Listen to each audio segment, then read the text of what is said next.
suruh ke belakang sikit kerana kaki kamu dah pijak bayang Tok Guru tersebut. Allah. Bayang saja. Orang zaman lah, kepala Tok Guru boleh nak pijak. Orang zaman lah, kepala alim pun habis dia nak pijak buang. Ni tengok bayang saja suruh di ke belakang kan. Belakang sikit kaki kamu. Bawa isyarat begitu. Kata Syekh Muhammad Awamah, saya tidak pernah melihat ini dalam kitab. Isu ni ataupun adab yang tinggi begini tidak pernah saya lihat dalam kitab. Tak kira lagi adab antara syekh dengan syekh, yang tua dengan yang muda.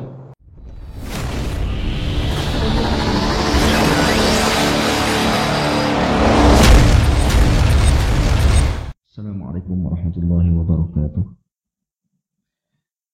Alhamdulillahi rabbil alamin.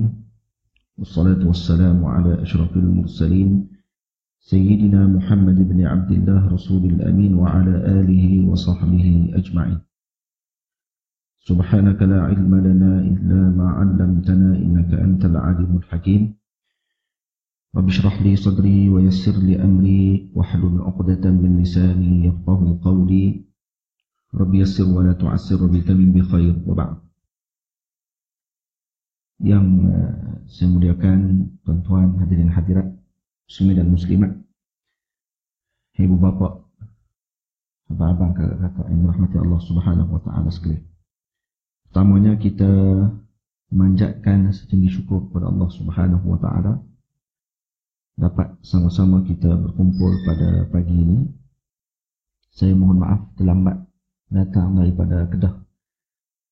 Baru sampai tadi pukul 4:30 pagi tadi.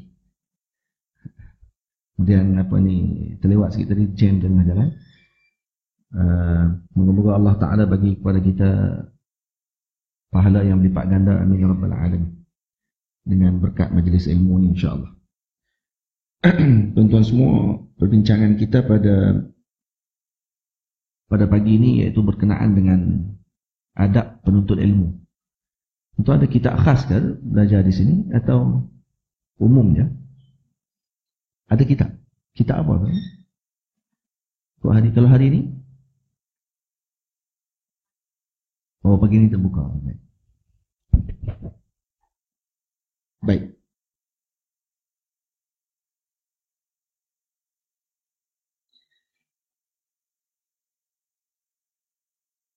Sekejap, saya nak ambil daripada kitab ni.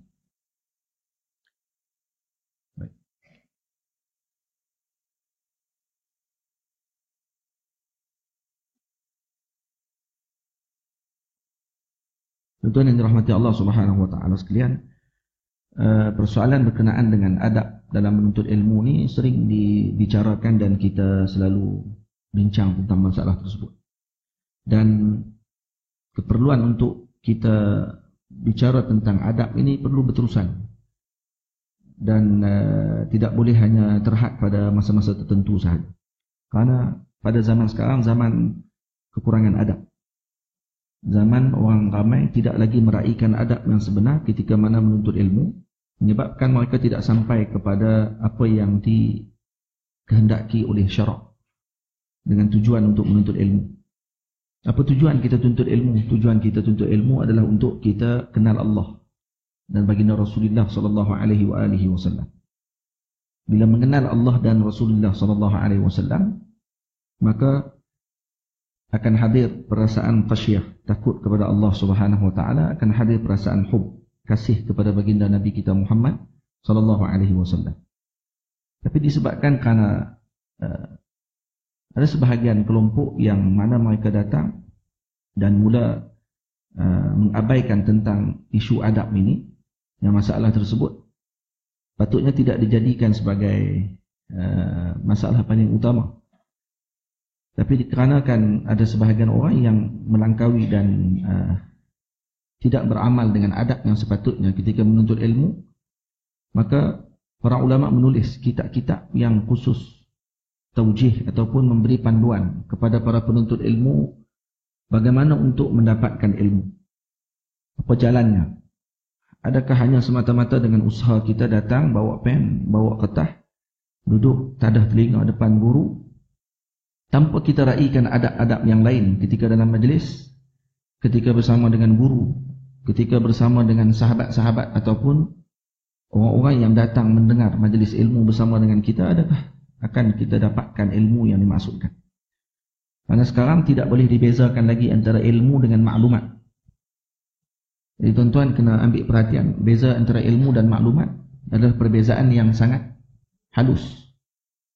Karena sekarang ramai ada orang mengatakan bahawa ilmu itu adalah maklumat dan maklumat itu adalah ilmu. Sedang itu salah. Ilmu adalah ilmu, maklumat adalah maklumat. Apa perbezaan antara ilmu dengan maklumat? Guru saya, Syekh Ali Jumaah Hafizahullah, Mufti Mesir yang lepas, beliau memberi perbandingan yang mudah tentang perbezaan antara ilmu dengan maklumat. Yang pertama, ilmu ini kasyabakah, dia seperti rangkaian. Ilmu seperti rangkaian. Maksudnya gabungan di antara maklumat dengan maklumat, bila boleh dirangkaikan dan boleh kita gabung jalid, maka dia akan melahirkan ilmu yang tersusun dan cantik. Contoh, helaian benang yang kalau kita asing-asingkan, helaian benang tersebut kalau dilihat dengan benang sahaja, cantik ataupun tidak? Cantik tak benang? Benang saja, tak cantik. Tapi bila digabung jalin benang tersebut sehingga menjadi kain dan dengan corak yang pelbagai, maka jadi cantik yang hasilnya hanya dengan benang-benang yang satu. Faham kan?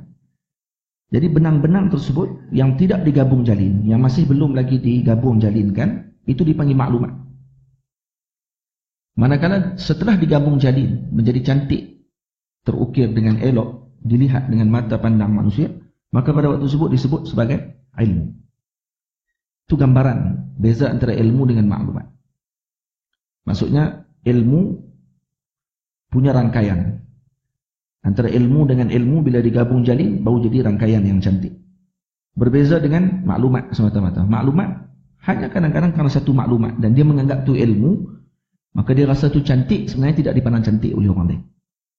Seperti orang yang hanya memegang benang dan dia rasa dia telah memegang kain burdah yang dipakai di bau. Padahal dia pakai benang dia dekat dia punya bau. Orang tak nampak. Kalau nampak pun orang tak kata ni perhiasan. Maka itu ramai di kalangan kita ada yang banyak maklumatnya tapi tidak bergabung jalin maklumat tersebut, sehingga akhirnya tidak menjadi cantik apa yang ada dalam otak pemikirannya. Sehingga kadang-kadang maklumat-maklumat yang ada di dalam pemikirannya yang tidak digabung jalin dengan elok tersebut boleh menyebabkan kerosakan dan boleh menyebabkan fasad kepada manusia yang lain. Ini berat. Dan kemudian bandingan lain antara ilmu dengan maklumat juga, ilmu melahirkan khasyah. Ilmu itu melahirkan takut kepada Allah. Manakala maklumat hanya sekadar maklumat, tidak melahirkan apa-apa. Banding kita dengan Google, banding kita dengan komputer lagi dengan apa ni? Dengan internet. Lebih hebat lagi internet. Dan juga apa ni yang berkait dengan pengumpulan maklumat, mereka lebih hebat dibandingkan dengan kita. Kalau dari segi pengumpulan maklumat. Tapi yang dinilai bagi manusia tersebut adalah ilmu. Ya? Dan kemudian disebut dalam Al-Quran, nama yakhshallaha min ibadihi al-ulama. Dan yang takutkan Allah adalah ulama. Dan kerana tu pada hari ini pada beberapa kurun yang lepas, Al-Imam Zarnuji rahimahullahu ta'ala, Burhanuddin Az-Zarnuji rahimahullah, murid kepada Al-Imam Al-Marghinani, ini pengarang kitab Al-Hidayah dalam mazhab Imam Abu Hanifah. Ini kitab yang sangat agung, kitab yang besar. Al-Imam Al-Marghinani mengarang kitab Hidayah ini dalam penjara. Dia kena penjara dalam gua, dalam telaga. Bentuk penjara dia macam telaga, ditutup di pada atas. Sepanjang dalam penjara tersebut, setiap hari muridnya datang untuk melawat beliau. Dia bawa kertas dan juga pen. Kemudian Al-Imam Al-Marghinani rahimahullah yang berada dalam telaga tersebut akan imla'kan, akan bacakan kitab fiqh yang dengan ingatan beliau. Yang beliau adalah salah seorang mujtahid di dalam mazhab Imam Abu Hanifah. Maka beliau menyebutkan Bismillahirrahmanirrahim, maka anak murid dia mula tulis. tulisan daripada yang disebut oleh guru, maka keluar kitab Al-Hidayah. Al-Hidayah ni matan ataupun kitab kecil tapi besar manfaat dia, sehingga sekarang disyarahkan oleh para ulama dengan kitab yang pelbagai dan menjadi rujukan muktamad dalam mazhab Al-Imam Abu Hanifah rahimahullah. Hebat. Orang dulu himmah tinggi. Jadi murid beliau Al-Imam Zarnuji rahimahullah mengarang kitab yang sangat penting untuk kita semua ambil perhatian. Kalau tidak pelajari lagi kitab tersebut, bapa semua kena minta untuk pihak masjid buat majlis untuk belajar kitab tersebut. Kalau saya rasa mungkin belajar dah. Ta'limul muta'allim belajar. Ta'limul muta'allim ila tariqit ta'allum. Mengaji tak? Ada adab belajar, jalan bagaimana nak belajar. Tak belajar kitab tu. Hak tu kena mula dulu sepatutnya. Kita ni start terus dengan hadis. Kita kata kami ni nak dengar hadis ni lah. Duk adab apa lagi. Kadang-kadang dia ingat dia dengar hadis, dia boleh dapat ilmu, sedangkan dia tidak dapat ilmu pada waktu tersebut. Dia hanya dapat maklumat saja. Kerana ilmu hasilnya amal. Maklumat tidak akan hasilkan amal. Ilmu hasilkan khasyiyah, takut kepada Allah. Manakala maklumat tidak akan menghasilkan apa-apa. Jadi sebab tu kena ada ilmu tersebut terlebih dahulu. Ini pengetahuan kita tentang adab. Bagaimana kita beradab dengan guru. Bagaimana kita beradab dengan diri kita sendiri. Sehingga Al-Imam Badruddin Ibnu Jama'ah rahimahullahu ta'ala, salah seorang ulama besar mazhab Al-Imam Syafi'i dan muhaddis kabir, ulama besar dalam ilmu hadis, mengarang kitab Tazkiratus Sami' wal Mutakallim. Kitab Tazkiratus Sami' wal Mutakallim ini saya belajar dengan guru saya Syekh Ahmad Mamduh hafizahullah, ahli majlis fatwa Mesir, sekarang murid kepada Syekh Ali Jumaah. Saya belajar kitab itu dengan beliau. Yang kalau tuan-tuan baca kitab tersebut, sangat jauh berbeza dengan adab yang diamalkan oleh zaman sekarang. Maksudnya susah untuk kita jumpa orang yang boleh beramal dengan adab yang sedemikian. Kalau boleh beramal dengan adab tu tuan-tuan, tak payahlah baca kitab Tazkiratus Sami' wal Mutakallim, besar sikit. Ta'limul Muta'allim fi tariqit ta'allum, kecil kitab dia. Maksudnya kalau buat daurah 3 kali pertemuan boleh habis kitab tersebut. Kalau baca kitab tu saja, kita akan ubah terus persepsi kita dengan ilmu dan adab. Ya, insya-Allah. Saya tengah syorkan ni. Ya, betul. Kena belajar kitab tersebut, sangat penting. Ya, hatta kadang-kadang kerana tidak mengamalkan adab inilah yang menyebabkan orang tu tidak sampai kepada maksud. Hatta Imam Zarnuji, permulaan kitab beliau dibahas tentang masalah tersebut. Dia kata, saya melihat ramai orang pada zaman sekarang nak belajar, tapi tidak sampai kepada maksud. Apa maksud belajar? Untuk kenal Allah dan Rasulullah sallallahu alaihi wasallam, untuk kenal syariat. Tapi disebabkan kerana tidak meraihkan adab, mereka tidak sampai kepada tujuan. Tak sampai mereka. Tuan-tuan, iblis tidak sampai kepada Allah kerana tidak beradab. Betul tak? Tidak beradab dia dengan Allah. Sayyidina Adam alaihissalam diangkat oleh Allah, kenapa? Kerana adab. Malaikat Allah subhanahu wa ta'ala yang lain, kenapa mereka dimuliakan oleh Allah? Kerana adab. Jadi adab adalah perkara yang paling utama. Nah, sebab itu kata ulama, al-adab qabla talab. Adab sebelum menuntut ilmu. Ada orang nak tuntut ilmu tapi tidak belajar adab. Al-Imam Abdul Rahman rahimahullahu ta'ala, murid kepada Al-Imam Malik radhiyallahu anhu, salah seorang daripada perawi kitab Al-Imam Malik, iaitu Mudawwanah, kitab agung dalam mazhab Imam Malik. Beliau mengatakan, saya belajar dengan Imam Malik selama 20 tahun. Dia belajar 20 tahun dengan Imam Malik. Dalam tempoh 20 tahun tersebut, hanya 1 tahun sahaja, minta maaf, hanya 2 tahun sahaja saya belajar ilmu dengan beliau. Lagi 18 tahun saya belajar adab dengan beliau. Maksud saya melihat ahwal Imam Malik, bagaimana Imam Malik duduk, bagaimana Imam Malik berjalan, bagaimana Imam Malik melaksanakan majlis ilmu, bagaimana Imam Malik bermuamalah dengan murid dalam majlis ilmu, bagaimana Imam Malik bermuamalah ataupun berkhidmat dengan kitab-kitab yang dibaca oleh beliau dan sebagainya. Kata beliau, 18 tahun saya melihat adab beliau, saya belajar adab dengan beliau. Dia kata, alangkah baiknya kalau 2 tahun yang saya belajar ilmu tersebut pun saya jadikan untuk belajar adab semua. Faham tak? Apa maksud yang dia nak maksudkan? Tuan-tuan jangan faham literal. Saya kata, dia tak mengaji langsung lah. Dia belajar lah. Kalau tidak, macam mana dia nak boleh jadi perawi kitab Mudawwanah? Dia antara mujtahid besar dalam mazhab Malik. Sebab tu kena kenal betul-betul orang tersebut. Dia sebut tadi dia nak bagi tambih perhatian kepada orang-orang yang datang selepasnya nanti, bahawa perlunya adab ini dipelajari. Dan kalau tuan-tuan tengok orang-orang dulu belajar adab, ajib. Kita akan jadi terkejut dengan adab mereka. Al-Imam Abdullah Sirajuddin rahimahullah, salah seorang ulama besar yang disebut Baqiyatus Salaf, Syaikhu Masyayikhina, guru kepada guru-guru kami. Syekh Abdullah Sirajuddin ni, beliau orang Syria. Wafat saya tak ingat tahun bila. Ulama besar, mufassir, muhaddis, ahli tafsir, ahli hadis. Dia ni tuan-tuan, satu hari ada seorang mufti Halab, mufti daripada Aleppo, datang ke madrasah tempat guru saya belajar. Guru saya Syekh Muhammad Awwamah, hafizahullah. Syekh Muhammad Awwamah ni murid kepada Syekh Abdullah Sirajuddin yang saya ceritakan ni. Syekh Muhammad Awwamah masih hidup lagi. Tuan-tuan ingat tak nama-nama tuan-tuan ni? Tuan-tuan tak ingat, tuan-tuan hangguk ya. InsyaAllah ingat nanti. InsyaAllah akan ingat nanti. Kalau tak ingat pun nanti, insyaAllah jumpa di syurga nanti insyaAllah. Orang soleh ini. Jadi guru saya namanya Syekh Muhammad Awwamah. Syekh Muhammad Awwamah pernah datang ke Malaysia. Syekh Muhammad Awwamah cerita dalam kitab beliau, Ma'alim Irsyadiyah, berkenaan dengan adab yang sangat ajaib yang diamalkan oleh Al-Imam Syekh Abdullah Sirajuddin rahimahullah dengan guru beliau ataupun dengan orang yang setaraf dengan beliau tapi jadi mufti Halab pada waktu tersebut, iaitu Allahumma salli ala sayyidina, terlupa nama mufti tersebut. Satu hari mufti ini datang ke sekolah tempat guru saya belajar. Waktu ni guru saya masih belajar dalam sekolah menengah di Madrasah Syu'baniyah di Halab, Syria. Moga Allah Ta'ala selamatkan orang-orang di Halab. Amin ya rabbal alamin. Dan beri kepada mereka kelepasan. Juga sahabat kita yang ada di Rohiyah. Amin.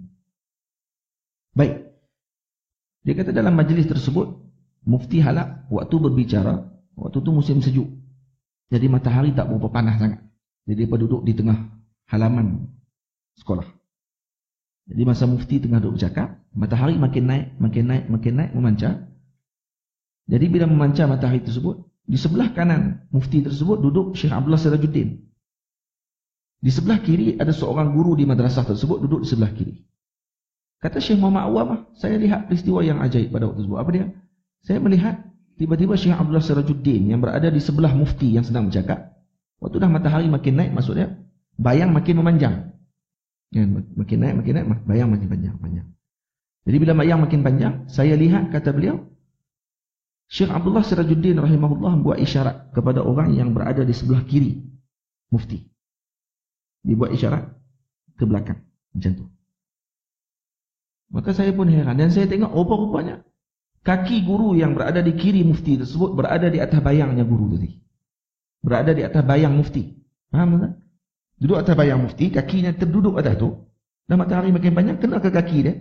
Maka Syekh Abdullah Sirajuddin suruh ke belakang sikit kerana kaki kamu dah pijak bayang Tok Guru tersebut. Bayang saja. Orang zaman lah, kepala Tok Guru pun dia nak pijak. Orang zaman lah, kepala alim pun habis dia nak pijak buang. Ni tengok bayang saja suruh di ke belakang. Belakang sikit kaki kamu. Buat isyarat begitu. Kata Syekh Muhammad Awwamah, saya tidak pernah melihat ini dalam kitab. Isu ni ataupun adab yang tinggi begini tidak pernah saya lihat dalam kitab. Tak kira lagi adab antara syekh dengan syekh, yang tua dengan yang muda. Syekh Muhammad Awwamah pernah cerita kepada, disebut dalam kitab beliau, waktu ketika mana Mufti Halab berada dengan waktu Syekh Abdullah Sirajuddin berada dengan Al-Imam Al-Syekh Abdul Fattah Abu Ghuddah rahimahullah. Ini semua ulama-ulama besar yang saya sebut nama ni, semua ni kibar, a'immah, awliya, semua ni wali-wali Allah Ta'ala. Ini orang-orang yang kalau tuan-tuan tengok daripada waktu zaman sekarang ni, tuan-tuan tidak akan melihat mereka, melainkan inilah surahnya kemungkinan orang-orang zaman dahulu. Ini orang-orang yang saya sebutkan nama ni. Ini orang yang agung, yang hebat. Ilmu mereka, akhlak mereka, Taqwa mereka, masya-Allah. Syekh waktu datang nak salam dengan Syekh Abdul Fattah Abu Ghuddah. Syekh Abdul Fattah lebih muda sedikit daripada Syekh Abdullah Sirajuddin. Mereka kedua-duanya alim besar, mengajar di tempat yang sama. Waktu Syekh Muhammad Awamah datang nak salam dengan Syekh Abdul Fattah Abu Ghuddah, Syekh Abdul Fattah kata apa? Syekh awal, Syekh awal. Maksud dia salam dengan Syekh ni dulu, sebab dia lebih tua daripada saya. Syekh awal. Maka kata beliau, kawan saya pun bila dah Syekh bagi arahan begitu, terus dia pergi ke Syekh Abdullah Sirajuddin dan salam dengan beliau. Saya pula ambil peluang. Dah kawan saya salam dengan Syekh yang pertama, saya nak salam dengan Syekh Abdul Fattah. Waktu saya nak salam, Syekh Abdul Fattah kata sekali lagi, Syekh awal. Maksudnya ni, Syekh ni dulu, baru salam dengan saya. Jangan kamu duduk pergi buat terutam macam tu. Jadi seorang pergi salam, seorang boleh main salam lagi dengan seorang. Nah, dia tak langkau. Dia suruh kedua-dua kena salam dulu dengan yang paling tua, kemudian baru salam dengan saya. Tuan-tuan berapa ramai di kalangan kita yang dalam majlis ilmu, dalam majlis ketika mana berada dengan ramai orang. Contoh kita masuk dalam satu rumah. Dalam rumah tersebut ada alim dalam rumah tadi. Nah, kita salam dengan siapa dulu kalau biasanya kita masuk? Kita akan salam dengan orang yang kanan kita. Betul tak? Salah. Yang betul salam dengan orang yang paling alim dalam majlis tersebut terlebih dahulu, kemudian mula dengan kanan beliau. Yang ni disebut oleh Syekh Abdul Fattah dalam kitab beliau Min Adabil Islam. Antara adab-adab Islam yang kadang-kadang tersilap kita amalkan. Sebab tu kadang-kadang tuan-tuan tengok orang tengah duduk bersembang ramai-ramai, tengok ada seorang tok guru dalam tengah duduk bersembang tu, ada tok guru. Dia pergi salam dengan siapa sahaja dalam majlis tersebut, sedangkan kecuali dia tak kenal. Dia tak kenal, ni tok guru, dia tak kenal. Dia pergi salam dulu dengan orang lain, tak apalah. Tapi kalau dia kenal ni tok guru, alim, walaupun muda, tiba-tiba ada orang lain yang bersama dengan orang tersebut, dia pergi salam dulu yang ada di kanannya. Kadang-kadang guru tersebut menjadi orang yang paling hujung sekali dia salam. Maka kata Syekh Abdul Fattah, ini mengurangkan adab. Bayangkan sampai macam tu sekali. Saya ketika musafir dengan guru saya ke Makkah Al-Mukarramah, belajar dengan guru kami yang muda, Syekh Ayub Ahdal. Syekh Ayub Ahdal ni cucu Nabi kita Muhammad SAW daripada Yaman dan mengajar di madrasah Saulatiyah di Makkah Al-Mukarramah. Sekarang antara madrasah Ahli Sunnah wal Jamaah yang masih lagi wujud sekarang ni di Makkah. Jadi bila kami belajar kitab Minhajut Talibin Al-Imam Nawawi, kitab muktamad dalam mazhab Syafi'i. Jadi selepas kami belajar sehari 5 jam baca kitab tersebut, sehari 5 jam dengan guru. Tok guru saya baca, saya dengar, dan kadang-kadang bila dia letih saya pula baca. Jadi waktu ketika mana Syekh nak naik ke rumah, waktu nak pisah saya dengan Syekh nak balik ke hotel, Syekh saya Syekh Ayub Ahdal ni, Syekh tua ni nak naik ke rumah beliau. Waktu nak naik, bila salam, saya pun dah salam, cium tangan Syekh. Kemudian terus saya berpusing. Maksudnya Syekh masih lagi di atas tangga dan Syekh tengah duduk naik tangga. Nak naik ke rumah. Tangga kami turun. Saya terus berpaling. Paling nak turun. Syekh saya, Syekh Ahmad Mamduh, ahli majlis fatwa Mesir yang bawa saya bersama dengan beliau dalam musafir tersebut, terus tarik tangan saya dengan kuat. Dia kata, nanti dulu. Tunggu dulu. Saya terkejut, kenapa ni? Nanti dulu. Kemudian kami pun berdiri. Tengok Syekh duduk naik. Sampai Syekh hilang. Kemudian baru Syekh kata, pusing. Barulah kita turun.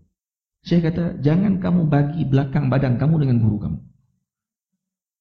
Jika kamu pisah dengan dia, jangan bagi belakang kamu dengan guru kamu. Itu tidak ada adab. Maka bila tidak ada adab, maka akan kurang barokah dalam menuntut ilmu. Tuan-tuan tak akan jumpa benda ni kadang-kadang dalam kitab. Ada orang kadang-kadang, ada hadis ke benda tu? Tuan-tuan salam dengan mak ayah, perlu ada hadis ke nak cium tangan mak ayah? Saya nak tanya. Ada. Perlu ke cari hadis dulu untuk cium tangan mak ayah? Perlu cari hadis untuk cium pipi mak? Kalau nak indah hadis lagi, mai. Menampak tu dah. Orang Kedah kata lah. Sampai hak macam tu pun dia masih lagi nak rigid, nak ni konon-kononnya orang yang berpegang dengan sunnah. Nah, sampai ke dalam bab adab yang macam tu, yang halus macam tu, tidak diamalkan oleh mereka. Jadi ini benda yang tuan-tuan tidak akan perolehi melainkan dalam pengajian. Tuan-tuan tak akan dapat adab-adab begini melainkan ketika mana berguru dengan guru. Nah, Khalifah Harun Ar-Rashid waktu ketika mana menghantar anak beliau kepada Asma'i. Harun Ar-Rasyid siapa dia? Khalifah, Amirul Mukminin pada zaman tersebut. Dia hantar anak dia kepada Al-Imam Asma'i untuk belajar lughah. Imam Asma'i ni ahli lughah, alim besar dalam lughah. Kenapa anak-anak khalifah dulu dihantar untuk mengaji lughah, untuk belajar tentang bahasa? Kerana aib, memalukan bagi anak khalifah naik atas mimbar bercakap tak betul bahasa. Zaman sekarang berapa ramai orang bahasa tak betul. Kita bahasa Melayu pun tak erti lagi banyak. Bukti dia tentang buka kitab-kitab lama hak bahasa Melayu, hak lama-lama tuan-tuan cuba baca tengok, kecuali yang ahli linguistik. Pening dia baca. Kita dah tinggal bahasa kita. Dan bahasa tersebut betul bahasa jiwa bangsa. So, saya sangat ambil perhatian tentang masalah tersebut kerana guru-guru kami sangat ambil perhatian tentang masalah tadi. Al-Imam Murtada Zabidi rahimahullah, salah seorang ulama besar di Al-Azhar Al-Sharif. Beliau mendidik murid-murid beliau dengan bahasa. Beliau mengarang kamus yang besar, lebih kurang 14 jilid. Kitabnya panjang ni. Tentang lughah sahaja. Kemudian beliau mengarang kitab syarah kepada Ihya Ulumuddin Al-Imam Al-Ghazali, 9 jilid, 8 jilid. Dan beliau sangat ambil berat tentang masalah bahasa. Karena kata beliau, tamadun ini akan dibina dengan bahasa. Satu orang yang tidak belajar bahasa Arab dengan betul, orang ni akan membaca syarah, baca tulisan ataupun membaca hadis dan Al-Quran dengan pandangan yang buta ataupun kabur. Karena dia tidak tahu bahasa Arab. Dia tidak tahu selok-belok lughah dalam bahasa Arab. Dia tidak tahu ilmu istiqaq. Dia tidak tahu ilmu lughah berkenaan dengan ilmu lughah. Lughah beza dengan nahwu dan saraf. Dia tidak tahu ilmu badi', bayan, ma'ani. Tidak tahu. Maka akhirnya dibaca Al-Quran, dibaca hadis Nabi SAW dengan keras. Tidak dibaca dengan bacaan yang dibaca oleh para sahabat. Yang ilmu-ilmu tersebut sajiyah, yang telah menjadi malakah, menjadi darah daging mereka. Itu para sahabat kalau dengar saja baca tak betul, ra'aitu asadun, terus kita kata ni tak betul orang ni.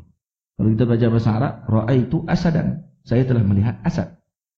Ra'aitu asadan. Tu orang bincanglah asad tadi, asad betul ke asad tak betul? Asad majas ke?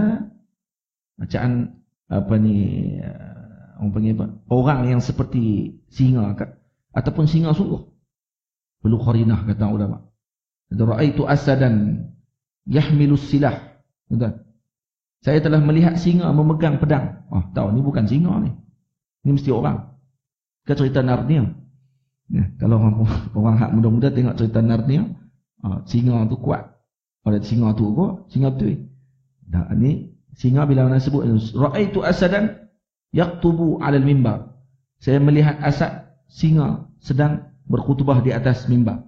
Oh, kita tahu ini bukan apa ni singa betul. Ini singa majas. Jangan nak tahu tu dengan lughah. Jadi bila mana Imam Asma'i dihantar oleh Al-Imam Khalifah Harun Ar-Rasyid, hantar anak beliau untuk belajar dengan Asma'i. Satu hari dia datang untuk tengok anak dia belajar apa. Waktu dia datang tuan-tuan, tengok Imam Asma'i sedang dibasuh kaki oleh anak Khalifah.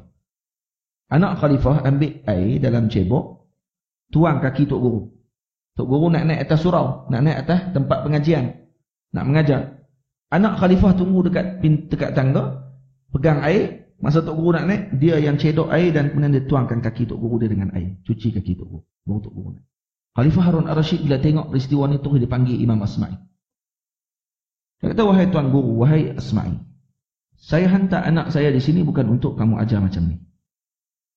Bukan dengan ambil cedok air dengan tuang begitu saja. Sepatutnya lebih daripada tu. Sepatutnya ambil air dengan tangan kirinya, dituang di kaki kamu, tangan kanannya gosok kaki kamu. Tu baru betul. Dia suruh tambah, bukannya dia. Tentu ingat dia nak marah lah. Apa ni? Basuh kaki. Nah, saya hantar suruh main mengaji, suruh basuh kaki kamu. Tak. Dia kata sepatutnya bukan tuang saja. Tuang saja tu tak beradab lagi. Lebih beradab, gosok kaki kamu. Tu baru betul. Nah, tak.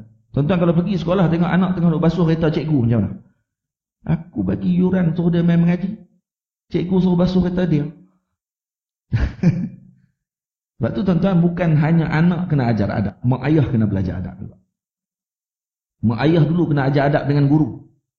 Bagaimana beradab dengan guru. Sebab tu zaman sekarang, kenapa anak ramai tak jadi?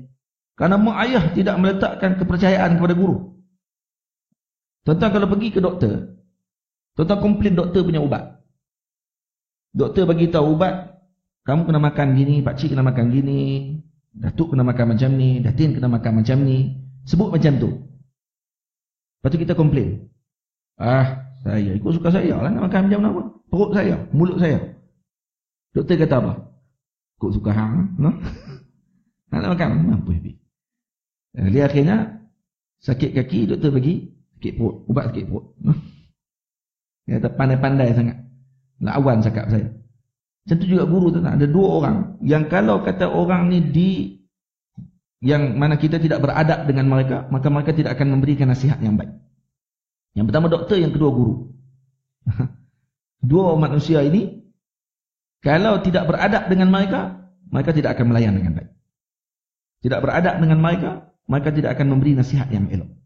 Itu kerana itu kena ambil perhatian sungguh-sungguh. Kalau tengok adab-adab orang terdahulu, masya-Allah, tabarakallah, sangat hebat. Dan kadang-kadang kita jadi kagum, takjub, dan adab tersebut kita perlu laksanakan. Dan kalaulah semua orang beramal dengan adab tersebut pada waktu sekarang, saya rasa akan banyak masalah selesai. Sebab tu antara isu yang paling besar di sekolah-sekolah adalah berkaitan dengan adab murid dengan guru mereka. Tuan-tuan tengok orang dulu belajar macam mana. Saya tak kata di sini. Saya kata di sini pula ada. Di sini duduk atas kerusi. Ustaz pun atas kerusi, tapi ustaz tinggi sikit. Dia duduk juga atas stage. Betul tak tuan? Zaman dulu lagi zakan, semua duduk di bawah. Tok Guru duduk di atas. Bukan Tok Guru nak kata dia hebat daripada orang lain, tidak. Tapi dididik pada waktu tersebut bahawa saya lebih rendah. Ketika saya belajar, siapa pun saya lebih rendah daripada orang yang saya belajar. Seperti rendah dirinya Nabi Allah Musa AS dengan Nabi Allah Khidir AS. Walaupun kedudukan Nabi Musa lebih tinggi daripada kedudukan Nabi Khidir. Betul tidak? Betul. Siapa lebih tinggi di antara Nabi Musa dengan Nabi Khidir? Nabi Musa. Nabi Musa ulul azmi minar rusul. Nombor 3 di kalangan para anbiya yang paling banyak menerima ujian selepas Nabi kita Muhammad, selepas Nabi Allah Ibrahim, Nabi Allah Musa. Nombor 3. Bukan orang calon-calon.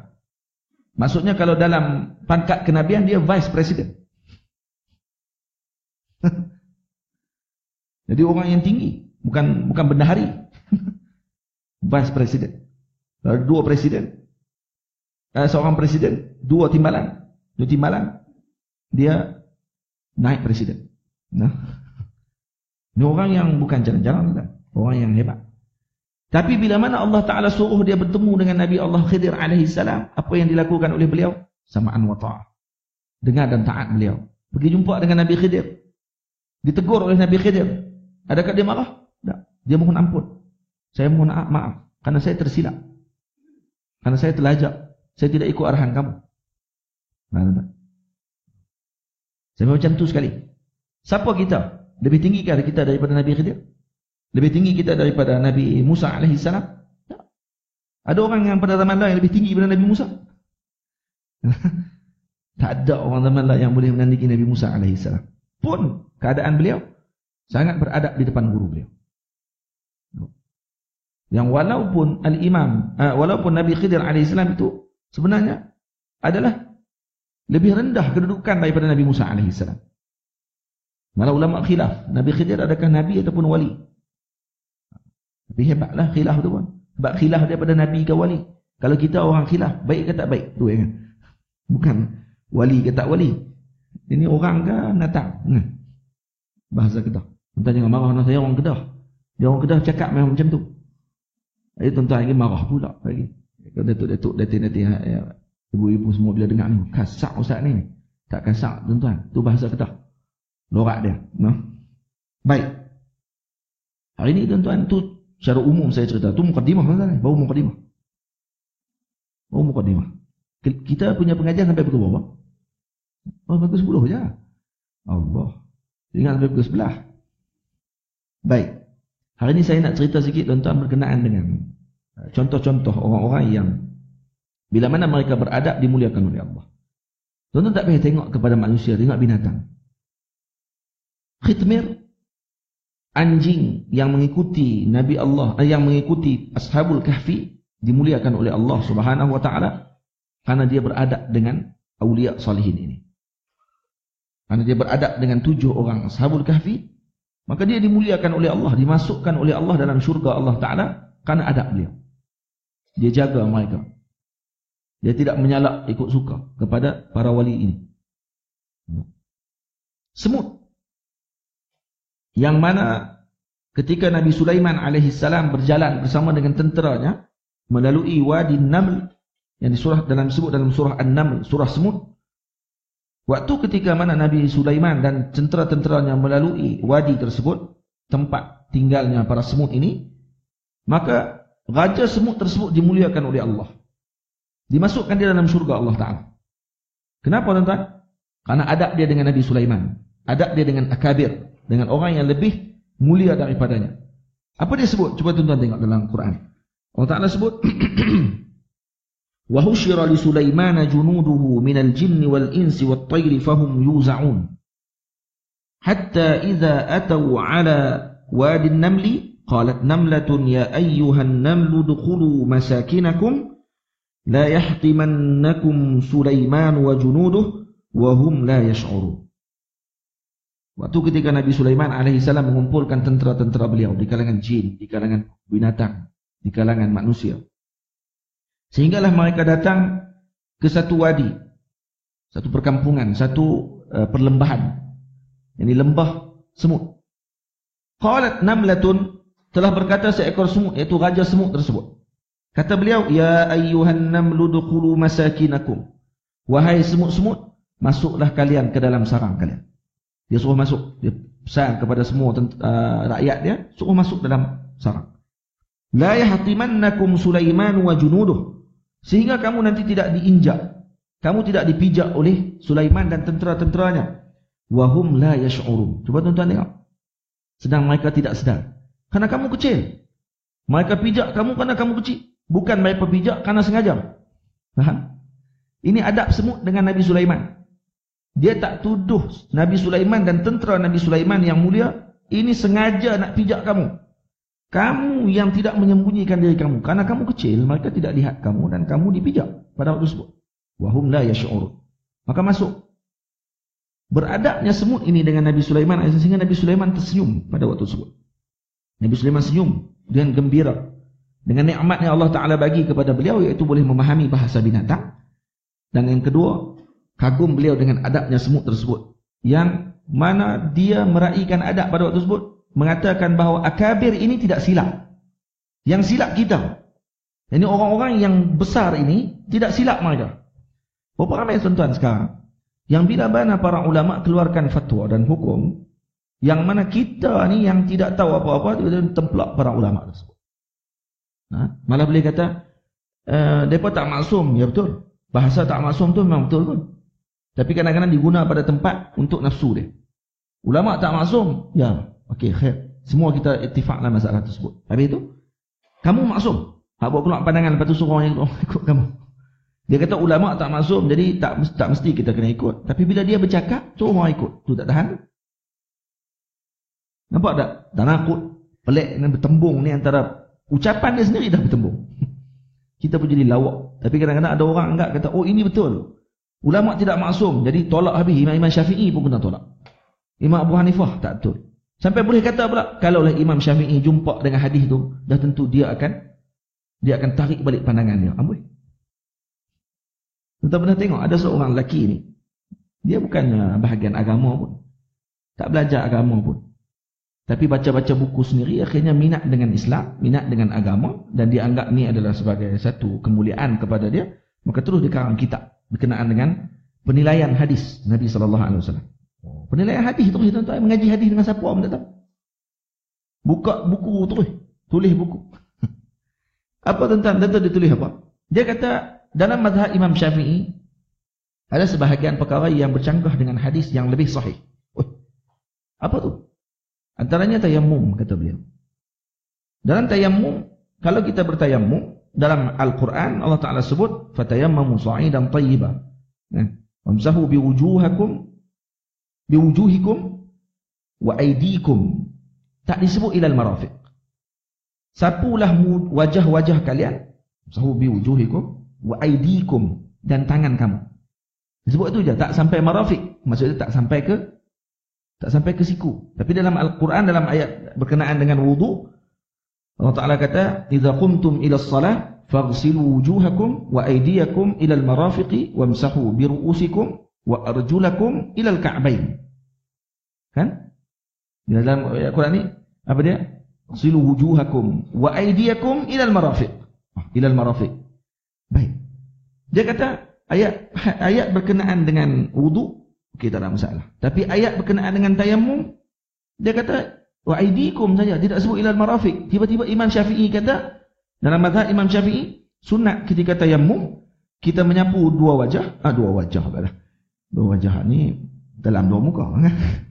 Menyapu wajah dan kemudian menyapu tangan sampai ke siku. Dia kata, tengok, ini bercanggah dengan hadis.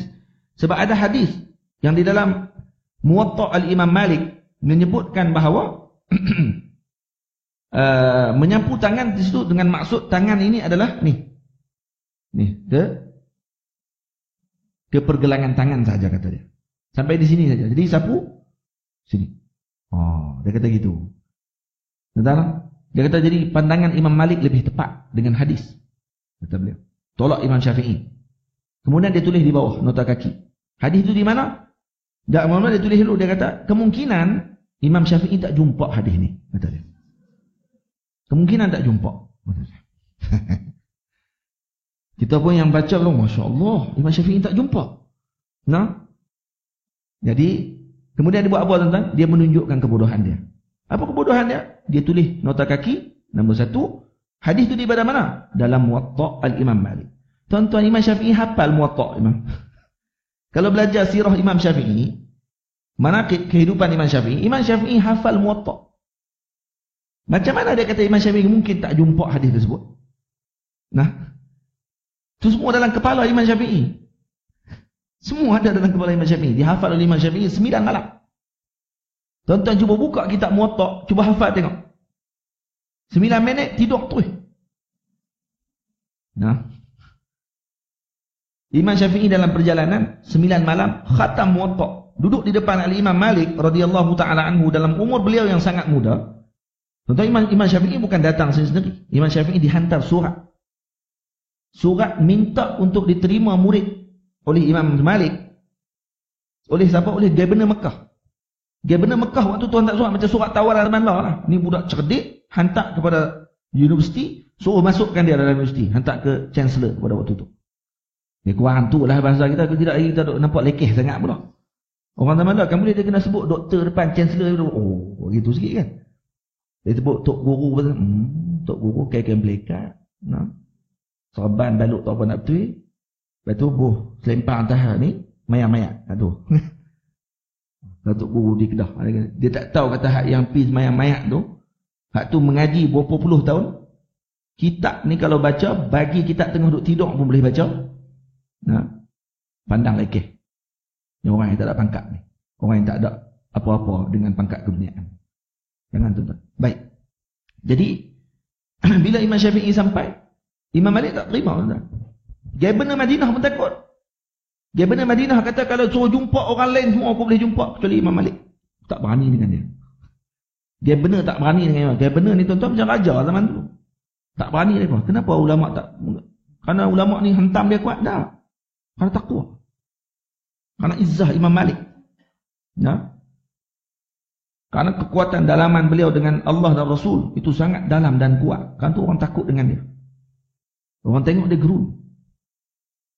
Jadi tuan-tuan, Imam Malik radhiyallahu anhu waktu ketika dia turun sampai surat tersebut kepada beliau, dia buat apa tuan-tuan? Dia koyak surat tu. Dia kata, ilmu dengan surat ni. Kamu nak saya bagi ilmu dengan surat ni? Koyak dia. Kata dia benar Madinah, mampu. Aku tahu. Sahih kena dia. Imam Syafi'i masih tak keluar lagi, duduk di belakang. Dia benar pada waktu tersebut. Maka bila Imam Malik tengah marah tu, Imam Syafi'i pun keluar. Bila dilihat wajah Imam Syafi'i pada waktu tersebut, terus Imam Malik tanya kepada beliau, siapa nama kamu wahai anakku? Maka kata Imam Syafi'i, nama aku Muhammad Ibn Idris. Maka kita Imam Malik radhiyallahu waktu tadi duk marah, dia turun terus marah. Dia kata, wahai anakku, jaga cahaya di dalam dadamu itu, jangan dibiarkan hancur dan jangan biarkan hilang sirna dengan maksiat, dan jangan kamu lakukan maksiat. Tuan-tuan nampak tak para ulama dulu, mereka ahli hadis dan mereka awliya. Mereka lihat cahaya yang tidak dilihat oleh orang lain.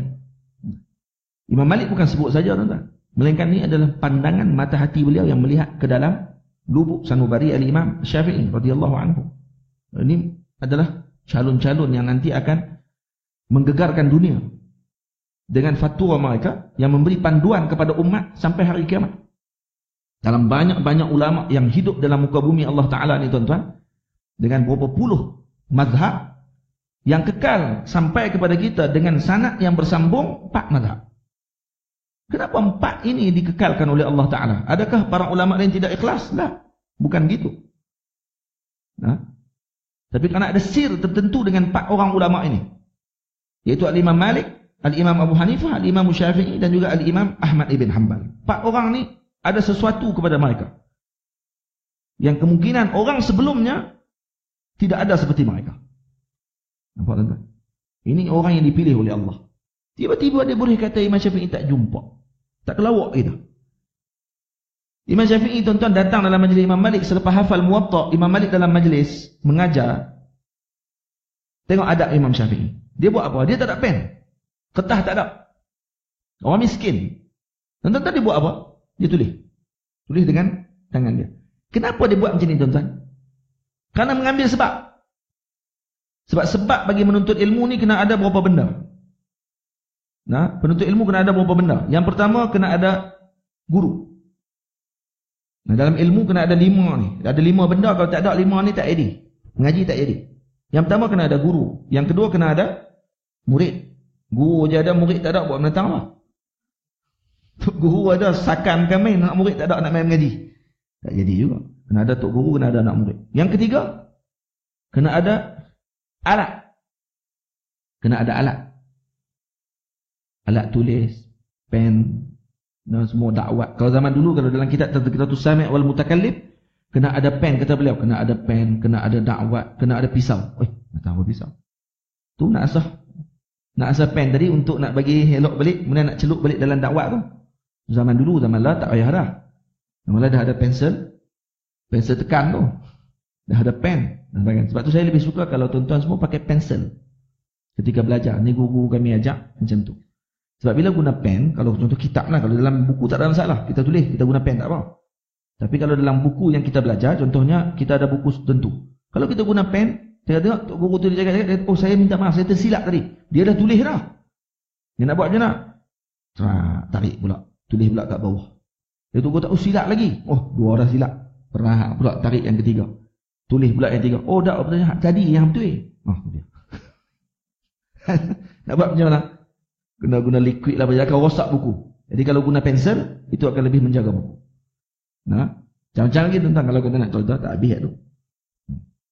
Imam Syafi'i guna tangan dia, guna jari dia untuk dia tulis. Apa dia tadi?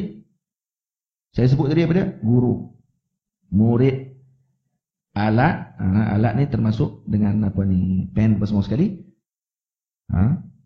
Yang kelima, kalau kita boleh kita katakan jadi yang 4 ni. Yang keempat. Saya boleh katakan yang keempat ni sebenarnya masuk dengan yang 3, iaitu kitab. Kitab termasuk sekali dengan alat. Jadi boleh jadi 4 je lah, bukan 5, 4 saja. 4 benda saja. Guru, murid, alat, yakni alat, pen, kitab dan sebagainya. Yang keempat apa dia? Bi'ah, suasana. Suasana ilmu kena ada. Nampak tak? Suasana ilmu.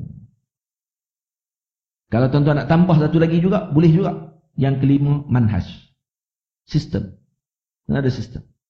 Kalau tuan-tuan, kalau kata tengok, saya ada satu kitab dan saya teringin nak keluarkan balik daripada kitab tersebut. Kitab dia Kaifa Rabbal Muslimun Abna'ahum.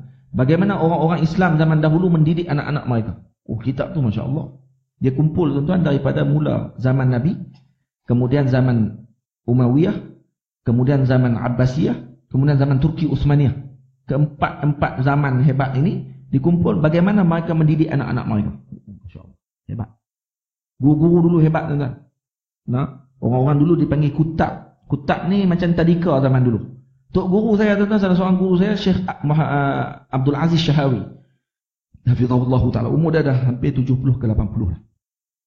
Saya belajar dengan beliau di Mesir, di kampung. Kalau nak pergi ke rumah beliau kena naik kereta api. Saya tiap minggu akan naik kereta api pergi ke rumah beliau. Pukul 7 pagi sampai pukul 10 pagi. 3 jam kereta api. Kemudian masuk dalam kampung dia pula, lebih kurang pukul 11 baru sampai rumah dia. 1 jam pula nak masuk dalam sebab jalan tak elok. Jalan kampung dalam, dekat Mahallah. Kampung dia nama Nimrah Basal. Kampung dia. Bila saya masuk kampung dia, dia duduk tunggu saya lah. Kalau ada orang lain pun tengah duduk belajar dengan dia pada waktu tersebut, dia akan berkata, hari ni Syekh Muhammad punya. Saya punya lah. Ni hari dia datang jauh. Yang duduk dekat, boleh balik dulu. Saya nak baca. Kecuali dia pun nak tunggu, nak dengar saya baca sekali. Pernah ambil faedah. Jadi, guru saya ni tuan-tuan, dia cerita dekat saya, dia hanya keluar daripada tadika pada zaman dia. Kutab pada zaman dia lahir. Tuan-tuan tahu di kutab zaman tadika zaman dulu belajar apa? Dia belajar dengan guru dia, bapa saudara dia, Syekh Abdul Hamid Syahawi. Dia orang ni cucu kepada Syekh Qutub Syahawi. Qutub Syahawi ni sebenarnya tok guru pada Imam Suyuti. Jadi datuk depa dulu tok guru pada Imam Suyuti. Yang riwayat disebut. Di kutab belajar kitab falak. Di tadika belajar falak dah tuan-tuan. Quran tak kira lah. Quran awal lagi. Awal-awal mula dengan Quran dulu. Nah, awal mula Quran dulu. Hafal Quran. Sampailah khatam, hafal. Kemudian belajar ilmu-ilmu yang lain. Ilmu hisab, ilmu matematik, semua sekali itu. Termasuk falak. Kalau kitab fiqh Syafi'i ni, daripada kecil kitab, sampai ke sebesar-besar kitab. Tuan-tuan pernah dengar Hasyiah Tahrir. Nah, Imam Syarqawi, dia baca sampai habis. Kitab tersebut. Allah, saya kata ni di kutab. Ini tadika zaman tu. Sebab tu tuan-tuan, zaman dulu kalau keluar daripada kutab di Mesir, contohnya, saya pernah lalu di kawasan lama, Syariq Mu'izz li Dinillah, berhampiran dengan Masjid Sayyidina Hussein, dekat dengan Masjid Al-Azhar. Seluruh kawasan tu kawasan lama. Nak masuk dalam tempat-tempat lama tu kena bayar 100 genih. 100 genih murah aja, RM25. Boleh masuk semua masjid-masjid dalam tu. Dia bagi tiket.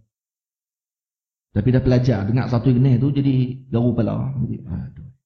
Banyaknya 100 genih. Tak boleh kurang lagi ke? Tak boleh. 100 genih RM25 je lah ni. RM1 mereka. 1 genih mereka sama dengan RM1 kita sama dengan 4 genih mereka lah ni. Teruk mereka punya ekonomi lah ni. Baik. Seronok tu orang Melayu lah. Orang Melayu sebab syok lah. Duit banyak. Dia kita kecil. Saya bila lalu tuan-tuan, ada satu madrasah dan itu sebagai kutab. Nak tengok dia belajar macam mana. Tapi tak ada lah orang. Tengok bentuk madrasah dia macam mana. Ini tempat-tempat yang lahirkan orang hebat-hebat. Guru saya, Syekh Ali Saleh, yang mengajar di Masjid Al-Azhar dalam ilmu lughah. Dia kata zaman dulu, satu hari ada seorang murid ini datang kepada guru dia. Tok guru tanya, "Kam ishtaraita hadzal kitab?" Ada satu kitab ni, anak murid beli. Tok guru tanya, "Kam ishtaraita hadzal kitab?" Berapa banyak kamu beli kitab ni? Berapa harga dia? Maka dia kata, biqirshan, kata dia. Biqirshan. Tentang kalau mengaji bahasa Arab, nah, kalau huruf ba, ni huruf jar dipanggil. Kalau masuk dengan isim, yang musanna, yang isim tu ada dua, dia kena ya kan. Alif tukar jadi ya. Khirshan, ini dua khurush. Ini dua sin. Khirshan, alif nun. Banyak bahasa Arab pula malam. Dari pagi. Khirshan ada alif nun, ni musanna, maksudnya untuk dua. Ada dua. Kalau contoh Muhammad, seorang. Muhammadan, dua orang. Muhammadun, ramai. Muhammadan ada alif nun. Jadi ni khirshan ada alif nun, maksudnya dua khirush. Tapi kalau dalam kaedah bahasa Arab, bila masuk huruf ba, bi, dia tak akan baca khirshan. Dia kena tukar alif tu jadi ya. Bi khirshain sepatutnya. Tiba-tiba murid ini bila tok guru tanya, "Kami syaraita hadzal kitab?" Maka dia jawab, "Biqirshan." Tok guru dia kata apa? "Lahanta ya bunai." Kamu tak betul tu. Mana boleh masuk ba, kamu baca khirshan. Patutnya biqirshain. Apa kata murid ni? Budak kecil ni tuan-tuan. Sekolah rendah. Dia kata apa? Ya Syaikhi, ya Sayyidi, takallamtu bi lughati Harith bin Ka'ab. Saya bercakap tadi ini dengan bahasa Harith bin Ka'ab. Satu ahli bahasa yang lughah yang dia sebut menjadi dalil dalam bahasa Arab.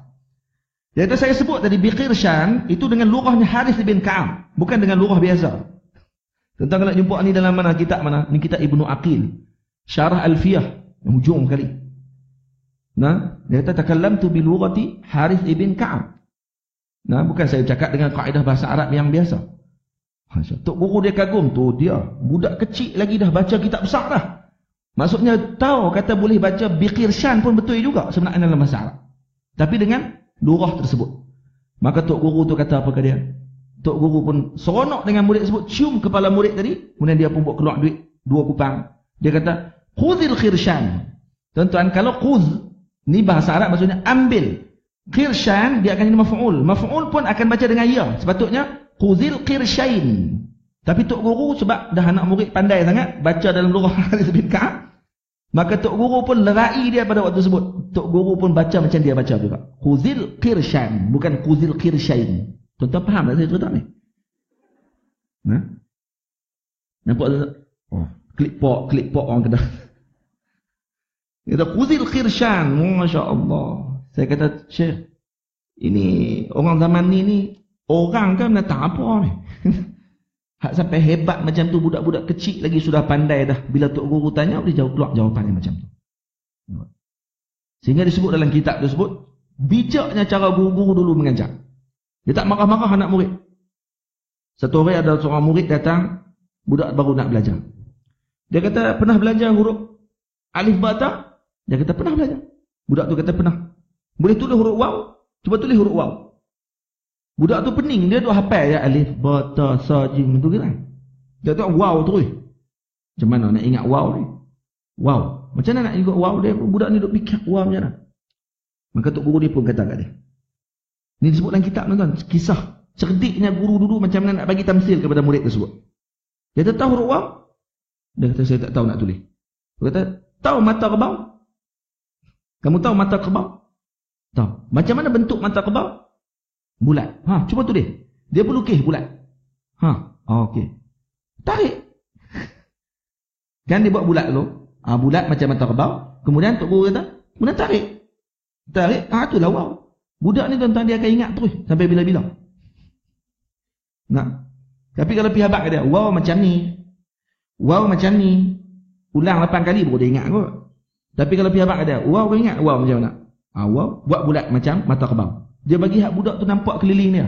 Dia duduk dengan kerbau, duduk dengan lembu. Cerita hak duduk keliling dia. Mata kerbau macam mana bulat? Okey bulat macam tu. Ha, lepas tu tarik, bagi ekor dia. Dia pun tarik. Oh macam ni wow rupanya. Lepas ni sampai bila dia ingat? Betul tak tuan? Ini disebut dalam kitab. Orang dulu-dulu mengajak macam mana? Hebat, masya-Allah. Cerita lain dah tuan-tuan ni. Baik. Kemudian tuan-tuan yang dirahmati Allah. Tu kalau kata dia tengok nak cerita berkenaan dengan adab ni, masya-Allah tabarakallah.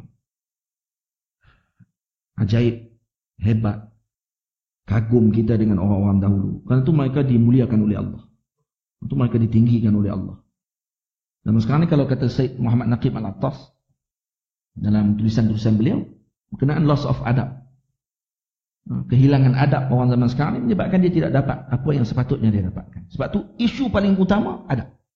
Kalau orang tanya dekat saya, macam mana nak selesai masalah pelajar di sekolah tak dengar cakap tok guru? Adab. Itu saya sangat suka kalau guru-guru yang belajar kitab Ta'limul Muta'allim, Tariqat Ta'allum Imam Zarnuji, bila dia dah belajar kitab tersebut, diterapkan di sekolah. Kitab tu diajar di sekolah. Dikumpulkan para murid. Tuan-tuan, saya pergi ke banyak pusat pengajian. Antaranya tahfiz. Saya belajar tahfiz. Yang waktu mula-mula saya pergi ke kelas, tuan-tuan, Allahu Akbar. Kita bercakap, dia pun nak bercakap kat belakang. Kita bercakap, dia main dengan kawan kat sebelah dia. Nampak tak? Dia nak melawak, dia nak ni budak. Biasa. Kenalah marah ke tak marah, kita dia orang pula. Tapi bila habis kitab tersebut, tuan-tuan, dia jadi lain terus. Budak-budak ni. Berkatnya karangan Imam Zarnuji. Kalau tuan-tuan nak tahu Imam Zarnuji ni, tak diketahui kitab dia yang lain dengan kitab tu ya. Hatta dia apa orang tak tahu dia ni hidup di mana, mati di mana. Orang boleh tahu tok guru dia melalui kitab dia. Bila disebut kata guru saya, orang tahu ni tok guru dia. Maka orang pun catat ni tok guru dia, tok guru dia tu. Tapi dia tu orang tak kenal. Tapi kitab dia sampai Allah, sampai kepada kita. Dalil apa ni tuan-tuan? Dalil ikhlas. Ikhlas betul. Orang zaman lah tulis kitab. Terkenal tuan dia. Dia hidup, kitab tu jual. Dia mati, kitab pun mampu. Orang tak baca dah kitab dia. Tak ada roh. Ulama dulu juga tengok. Bertahun-tahun, beratus tahun kitab tu dibaca sampai sekarang. Malah orang yang baca kitab tersebut akan ada nur dalam hati dia untuk beramal dengan adab. Putusan dia ringkas sangat. Sangat ringkas. Nah, ada syair-syair dalam tu dan sebagainya. InsyaAllah. Hebat. Saya baca kitab tersebut kepada para murid. Bila baca aja selesai kitab. Contoh yang sebelum tu kasut saya boleh bertendang habis. Kalau kita parking kasut kat depan tangga, nak turun, mereka keluar dulu. Tendang kasut-kasut kita keluar habis. Tapi habis kita baru setengah kitab ni. Kasut kita awal lagi dah pasang dah. Susun siap kasut. Tok guru tak payah pusing kasut. Keluar-keluar sarung ni. Cari kasut tok guru pula. Tak mana kasut tok guru? Mana kasut ustaz? Pakat berebut nak tengok kasut ustaz di mana? Pakat nak letak. Bagi betul-betul dengan jalan. Kalau ustaz turun-turun tu pakai kasut tu terbang terus. Masuk dalam kereta. Nah.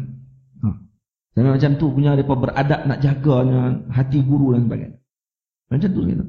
Haduk bully orang di sekolah. Tibai anak orang. Pukul kerana masalah benda kecil-kecil je. Nah. Curi biskut 2 kepit. Pukul sampai budak tu macam curi 2 juta. Nah. Kenapa jadi itu tuan-tuan? Karena tidak ada hormat dengan orang yang belajar ilmu dengan beliau. Kalaulah dia baca kitab-kitab tersebut, dia akan ada hormat dengan para penuntut ilmu yang lain. Dalam majlis tuan-tuan, ini penuntut ilmu, ni penuntut ilmu. Hak nak datang duduk tengah-tengah ni tanpa izin pun tak boleh. Walaupun ada ruang. Kena minta izin dulu. Boleh tak saya duduk di tengah ni? Sampai macam tu sekali. Tu tak kira lagi hal lain. Macam-macam lagi adab dengan sahabat. Tak jaga dia. Kerana tak belajar kitab. Kekurangan kita dalam masalah sistem pendidikan adalah kerana kita tidak diajar dulu benda tersebut kepada para murid. Sepatutnya waktu prasekolah, budak sekolah prasekolah payah sikit nak dengar. Masuk naik darjah 1, darjah 2, darjah 3, darjah 4. Ini budak yang dah boleh terima dah. Ajar dengan cara yang boleh terima oleh mereka. Dan saya rasa tidak ada salah kalau kita sebut nama-nama alim ulama kepada mereka untuk jadikan ni sebagai idola mereka sejak pada kecil. Kadang-kadang orang kata susah. Ustaz sebut nama ulama saya tahu berapa puluh orang ni saya sekok pun saya tak kenal. Itu bahasa Kedah. Sekok pun saya tak kenal, itu bahasa Kedah lah. Bukan nak kata ulama tu sekok. Tuan-tuan kata, oi, takkan ulama tu panggil sekok kot. Tak, maksudnya bahasa Kedah ni nak abang kata dia punya tak kenalnya guna bahasa sekok tu. Seorang pun tak kenal ni.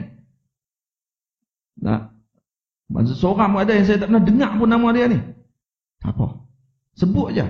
Mungkin jadi biasa kepada dia. Tuan-tuan kalau sebut selalu Colgate, sebut selalu. Sampai lah kalau pergi ke kedai beli ubat gigi, orang tak minta ubat gigi lain. Orang minta Colgate, padahal beli Dali. Colgate ada Colgate. Tanya kat kedai, Colgate ada. Pakawan tu pergi tunjuk kat Colgate. Oh ni nak Dali ni. Ambil Dali pergi tanya Colgate. Kenapa Colgate tuan-tuan? Karena Colgate dah jadi intisyar, dah jadi terkenal dah. Sampai orang tahu ubat gigi Colgate. Kalau sebut Colgate tak ada dalam otak kita ni bateri. Adakah? Sebut Colgate bateri main dalam kepala dia? Ada? Tak, mesti ubat gigi. Okay? Kalau pergi beli bateri, Eveready. Ada pergi minta Gillette tak? Dah Eveready, Eveready dah Eveready. Lain kali pergi ambil juga hak yang musang tu. Musang dah kucing tu nak tahu. Kucing tu lah Eveready. Ambil Duracell juga. Padahal pergi tanya Eveready dah Eveready. Maksudnya tanya bateri. Tanya bateri, sebut nama lain. Nak kata apa ni? Nak bagi tahu kata kerana disebut selalu. Sebab tu Nabi suruh. Ni antara hikmah kenapa Nabi suruh anak kamu solat. Muru auladakum bis salah ibn 7 sinin. Wadribuhum ibn 10 sinin. Suruh anak kamu solat daripada umur 7 tahun. 7 ni maksudnya lengkap 7. Cukup 7. 7 nak masuk 8. Bukan baru masuk 7. Baru masuk 7 masih 6 lagi. Ni 7 masuk 8. Suruh dia. Berapa tahun tuan-tuan? 3 tahun. 3 tahun suruh. Dan Nabi tak suruh pukul. Nabi suruh ya. Muru auladakum bis salati ibn sab'i sini. Tuan-tuan bayangkan, tiap-tiap hari umur dia bila dah 7 masuk 8, disuruh oleh mak dia solat. Masuk subuh mak gerak. Abang, solat. Anak tidur balik. Dia nak mak siap dah mayang apa semua sekali, tengok dia tak bagi tidur lagi. Lepas tu mandi pergi sekolah terus. Sagi Zuhur balik, mak suruh lagi. Bang, main Zuhur lagi. Okay. Tengok TV. Main game. Nak berehat kata dia. Sagi Asar mak sebut lagi. Abang main, mak tak suruh. Nabi tak suruh pukul. Nabi suruh sebut je. Muru, suruh. Tuan-tuan bayangkan berapa hari suruh? Sehari 5 kali suruh. Nah, sebulan 30 kali 5 berapa kali suruh? 150 kali dengan setahun. Berapa tuan-tuan? Kali 10 dulu. 1,500. 1,500 campur dengan 150, 1,800 kali. Pandai tak saya matematik? Pandai kan? 1,800 kali suruh. 1,800 kali suruh. Takkan tak arti kot. Dah setahun tak pakai juga. Tahun kedua suruh lagi 1,800 kali lagi. Tahun ketiga suruh lagi 1,800 kali lagi. 1,800 kali 3 berapa anda? 5,400 kali, betul tak? Pandai tak saya? Ustaz ada ceramah selalu dah. Ni kira waktu lah. 5,400 kali tentang suruh. Dah 5,400 kali tentang kalau ulang. Lembu berhenti tentang ni. 5,400 kali ni kalau suruh. Pergi doa abad lembu tu. Semayang wang weh. Mayang sungguh lembu tu nanti. Lepas 5,400 kali. Nak abad kata kalau 5,400 kali dia ulang ni akhirnya sampai dia jadi mangli dan dia akan buat terus sendiri pada waktu tersebut. Tengok sir pengulangan. Rahsia disuruh ulang oleh Nabi SAW. Sebab tu bila umur 10 tak semayang juga. Ni pukul je kerana ni bukan orang lagi ni. Ni kayu ni. Ni bukan orang. Sebab tu tuan-tuan jangan suruh tu umur 7, umur 8, umur 9 tinggal. Nabi kata muru auladakum bis salati ibn sab'i sini, suruh semayang umur 7, umur 8, 9 tak suruh pun. Lepas tu umur 10 tibai terus. Itu kan maksud dia? Tak. Maksudnya 3 tahun tersebut adalah dengan suruhan. Suruh.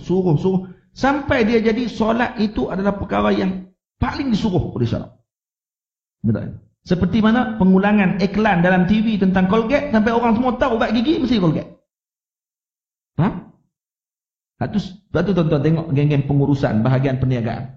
Tuan-tuan tengok tak tu iklan panjang jalan, iklan apa ni kecantikan kosmetik betul-betul. Tuan-tuan tengok sepanjang jalan. Daripada Al-Ustaz sampailah ke Johor. Lalu dia nampak muka tu. Hak tu iklan tu. Nampak muka dia lagi. Lepas beberapa kilometer nampak lagi muka dia. Kita kata 10 kali duk tengok tuan-tuan ni. Laki bini kata, beli sekali bang, try tengok.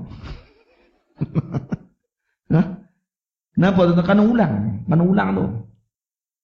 Ni kata apa ni sir kau tersebut.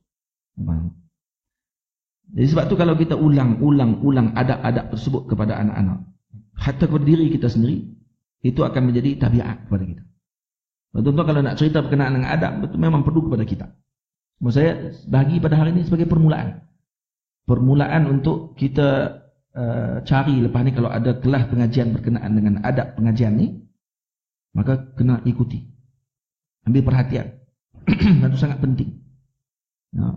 Adab kita dengan kita, adab kita dengan kawan-kawan, adab kita dengan alat ilmu, adab kita dengan sebagainya. Semua perkara yang berkait dengan perkara tersebut dijaga. Jadi kalau kita tengok dan diselitkan dengan kisah para salihin, ulama-ulama dahulu bagaimana mereka beradab dengan ilmu tersebut, lepas tu tuan-tuan jangan heran kenapa ilmu mereka masih hidup sampai sekarang dan kenapa mereka masih disebut nama sampai sekarang, seakan-akan mereka masih lagi berlekar di keliling kita. Ada orang yang hidup 100 tahun umur dia, tapi selepas dia meninggal hari pertama, hari kedua orang dah lupa dah dia. Orang tak ingat dah dia.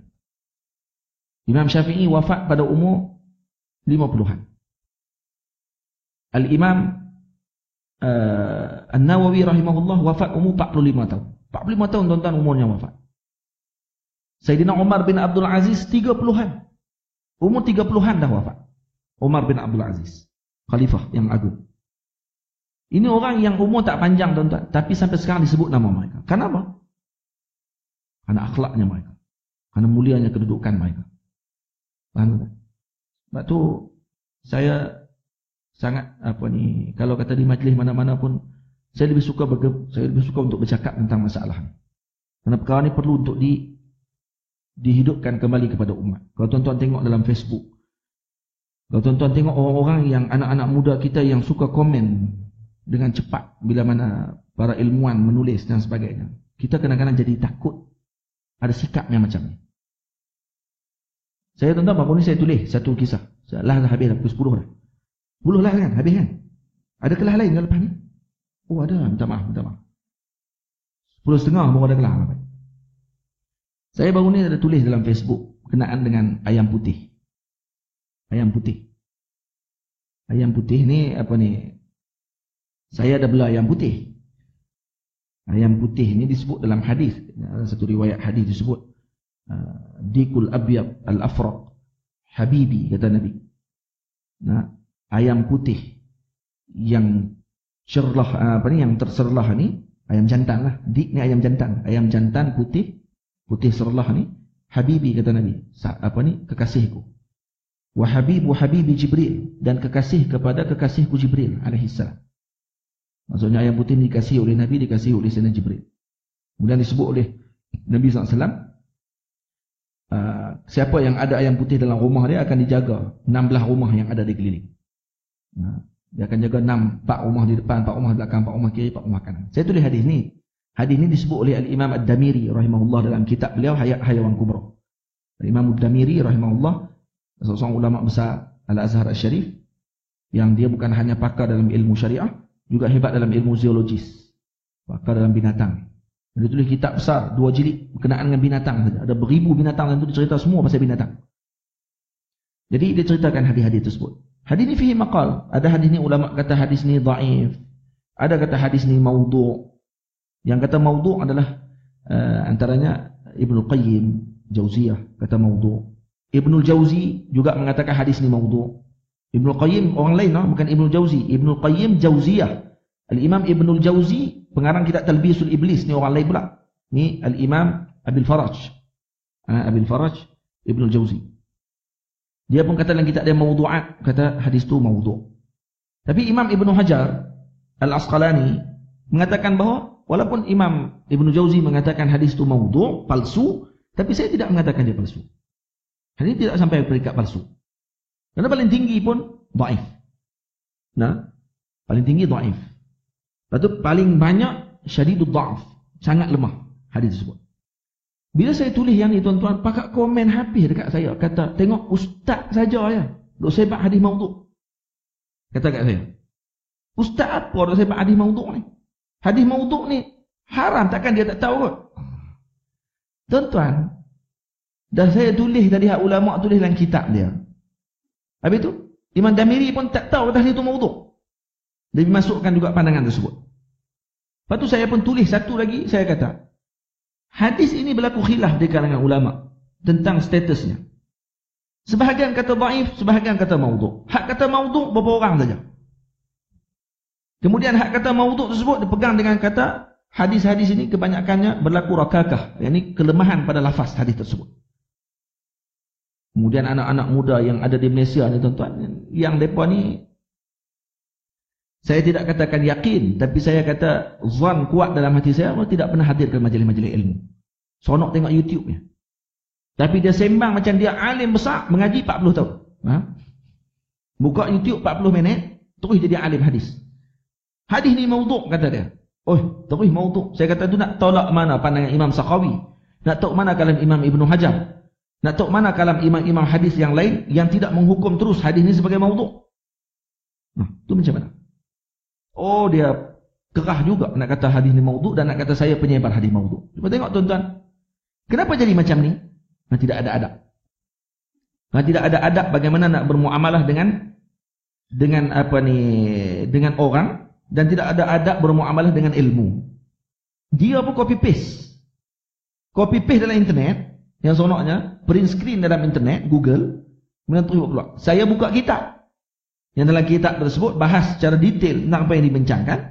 Kemudian saya ulas apa yang disebutkan oleh para imam tersebut dalam kitab mereka. Oh, kemudian dituduh bahawa kita penyebar hadis maudhu'.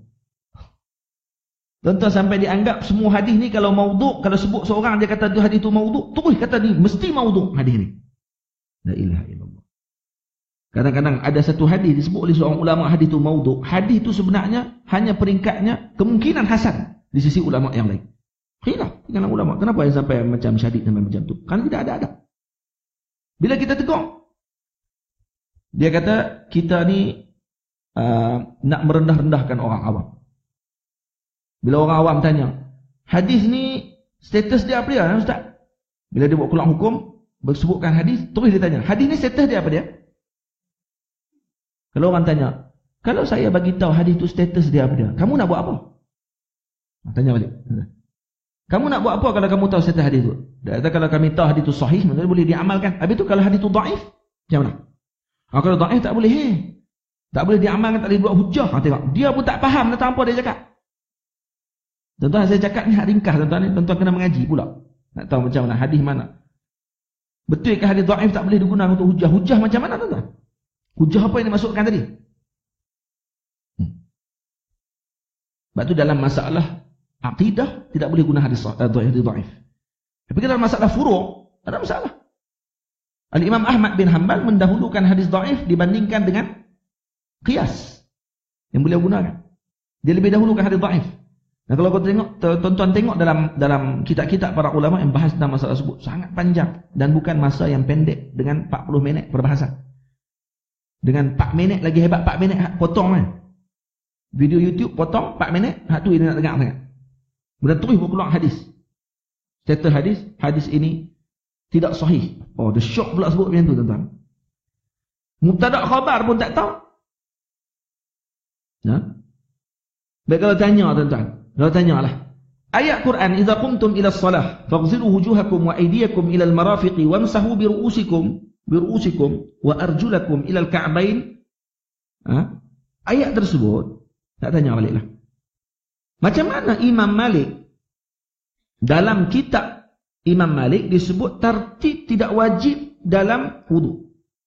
Imam Malik kata tartib tak wajib. Maksudnya kalau kita pergi basuh kaki dulu pun sah di sisi Imam Malik. Macam mana Imam Syafi'i boleh kata hadis ni mesti ikut tertib? Mesti basuh muka dulu, kemudian mesti basuh tangan sampai ke siku. Sampai ke siku tu ilal marafiq tadi, ila tu makna ila tu apa dia? Sampai tu maksudnya sampai hujung ni ke sekali dengan siku. Tuan-tuan, kalau saya sebut zahabtu minal qadahi ila Kuala Lumpur, atau safartu minal qadah ila Kuala Lumpur, saya musafir daripada Kedah ke Kuala Lumpur. Baik, di mana dikira Kuala Lumpur tu tuan? Di mana? Di permulaan Kuala Lumpur kan. Kalau tol Jalan Duta tu, dan tol Jalan Duta tu kan, tu kira dah masuk Kuala Lumpur lah tu. Maksudnya masuk tol tu saja, sampai kat tol tu dikira sampai Kuala Lumpur dah. Ila, maksud betul tak? Baik, sekarang ni ila dalam ayat Quran ni, ila ni sampai ke siku ni ke sekali dengan siku. Mai mana tentang sekali tu? Tuan-tuan ambil mana mai mana sekali tu? Sebab ila ni kalau ada orang tuan-tuan jumpa pula dia kata, saya duk mengaji bahasa Arab. Ila ni bermakna intihak. Sampai hujung. Hujung sampai sini dah. Ila sampai sini. Jadi siku tak termasuk kata dia. Dalil sangat nampak tak erti tak mengaji. Sebab ila di sini dengan makna fi. Minta maaf. Ila di sini dengan makna ma'a, bukan fi. Ila dengan makna ma'a. Ini ma'al marafiq, bersama dengan siku, dibasuh juga siku sekali. Bukan sampai kat hujungnya. Basuh sekali dengan siku. Sebab ila itu dengan makna ma'a. Lepas tu pula basuh kepala. Di mana kepala? Hak kepala di mana? Baik, macam ni Imam Syafi'i boleh kata dengan tertib. Basuh muka, basuh tangan sampai ke siku, bersama dengan siku. Kemudian sapu kepala, kemudian basuh kaki sampai ke buku lali. Macam mana boleh kata tu basuh kaki? Sedangkan dalam Al-Quran Allah Ta'ala sebut, "Waghsilu wujuhakum wa aydiyakum ilal marafiqi wamsahu bi ru'usikum." Kenapa tak baca wa arjulikum? Kan ada riwayat juga dalam qiraat dibaca wa arjulikum. Maksudnya diataf, disambungkan basuh kaki itu dengan sapu kepala. Maksudnya sapu kaki. Dia macam mana? Tuan-tuan faham tak saya bincang apa ni? Dan bila bahan tu, dia kata, kenapa ulama boleh beza pandangan dalam masalah tersebut? Lepas tu ayat Quran awal-awal lagi tu, idza qumtum ila shalah. Bila kamu telah mendirikan solat, faghsilu wujuhakum wa aydiyakum. Maksudnya ambil wuduk ni sebelum solat ke selepas solat?